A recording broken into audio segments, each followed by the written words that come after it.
মধ্যরাতের ঘটনা। ফয়সাল সহ ৩ শিক্ষার্থী মাদ্রাসার আবাসিক ভবনের ছাদে যান। ওই সময় ফয়সাল জানালা দিয়ে দেখতে পান পাশের একটি ভবনে মাদ্রাসা সুপার নিজামুদ্দিন হামিদি তার অফিস কক্ষে এক নারী শিক্ষিকার সঙ্গে অনৈতিক কাজ করছেন। পরের দিন বিষয়টি মাদ্রাসায় জানাজানি হলে ফয়সালকে ঘটনাটি গোপন রাখতে বলেন সুপার নিজামুদ্দিন, কিন্তু ফয়সাল বিষয়টি গোপন না রেখে সবাইকে জানিয়ে দেয়।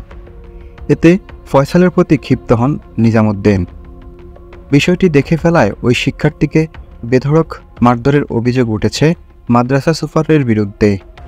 এমনই ঘটনা ঘটেছে নাঙ্গলকোট উপজেলায় দারুল ফালাহা হামিদিয়া বালক বালিকা দাখিল মাদ্রাসায়। অভিযুক্ত মাওলানা শাহ মোহাম্মদ নিজামুদ্দিন হামিদি মাদ্রাসাটিতে সুপারের দায়িত্বে আছেন। ভুক্তভোগী ফয়সাল মাহমুদ উপজেলায় রায়কোট পশ্চিম পাড়ার মুন্সিবাড়ি প্রবাসী জসিমউদ্দিনের ছেলে। তিনি মাদ্রাসার ৮ম শ্রেণীর শিক্ষার্থী।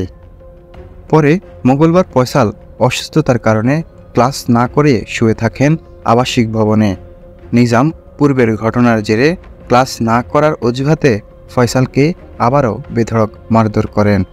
খবর পেয়ে ফয়সালের মা তাকে মাদ্রাসা থেকে উদ্ধার করে হাসপাতালে ভর্তি করিয়ে দেন। ৪ দিন চিকিৎসা নেয়ার পরেও ফয়সালের শরীরে মারধরের চিহ্ন স্পষ্ট।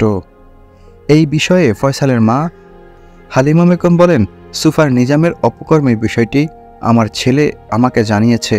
আমি তাকে সতর্ক করি যাতে বিষয়টি গোপন রাখে, তবে বয়স কম হওয়ায় সে সবাইকে জানিয়ে দেয়। কিন্তু নিজাম হুজুর আমার সন্তানকে বেধড়ক মারধর করে আহত করে। আমি এর সুষ্ঠু বিচার চাই।